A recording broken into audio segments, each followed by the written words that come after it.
Hello, everyone. It's me, Clayson. I just finished watching the first three episodes of The Boys Season 4. So, at this point in The Boys, we've gone through several team lineup changes for the seven.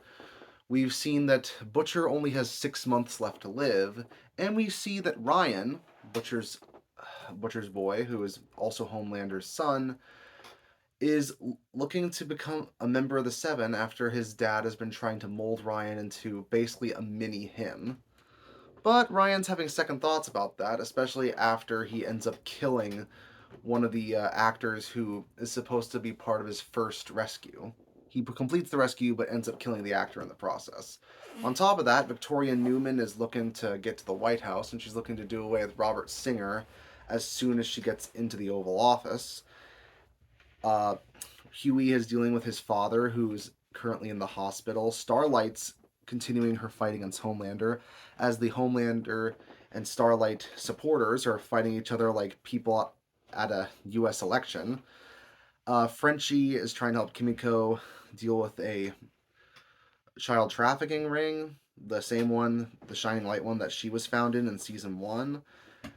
And we are introduced to two new members of the Seven, Sister Sage, played by an actress that I remember from Orange is the New Black, and Valerie Curry as Firecracker, who's basically an alt-right streamer who's also a total sycophant for Homelander. Yeah, there's basically a lot of topical stuff being done here when it comes to political division in America, alt-right idiots on YouTube, um, it, and even uh, ice shows, like ice skating shows, like the ones done by Disney. There's even a parody song of those called "Put the Christ Back in Christmas," which is as unsubtle as it is catchy to listen to. Honestly, it's crazy that the satire of the show still manages to be on point, even in the well-produced musical numbers. I said as much in the musical numbers we got for uh, the new member we got in season three before he got killed off, the one who was apparently friends with Starlight. And this happens again since Andrew Rannells wasn't part of that song. But speaking of new characters, we also have Joe Kessler, who's with the CIA, and he's played by Jeffrey Dean Morgan, aka Negan from The Walking Dead. Eric Kripke, the show's showrunner, has worked with him before, so it's neat to see him here again, especially since he shares a lot of scenes with Butcher.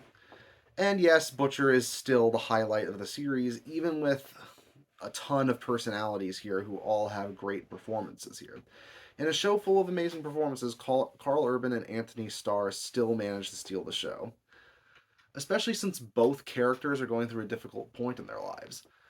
Butcher is trying to reconnect with Ryan and trying to make the best of his remaining time on this earth since he has less than 6 months to live at this point. And I swear, they're probably going to kill him off near the end of season 5 since it's guaranteed to be the final season.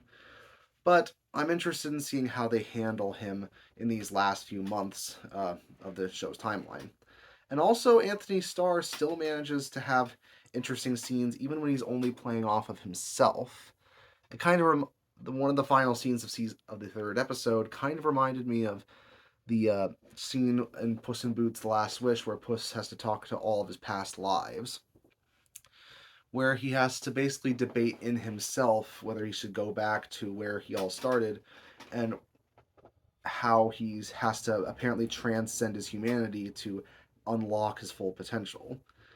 Granted, I know how the comics end, and I know what happens when he decides that, I don't know, superheroes should take over the entire country, but I don't know if they're going to have it with Newman, uh, being elected as vice president and then taking out Robert Singer in secret so she can basically rule the country and basically make superheroes the dominant species.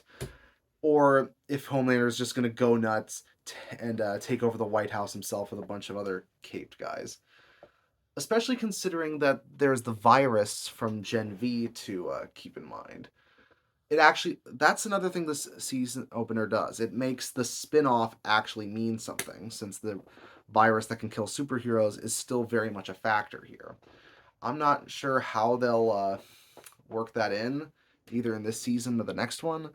But it's good that this series manages to even make its supplementary material very interesting and to make you actually want to go and watch it.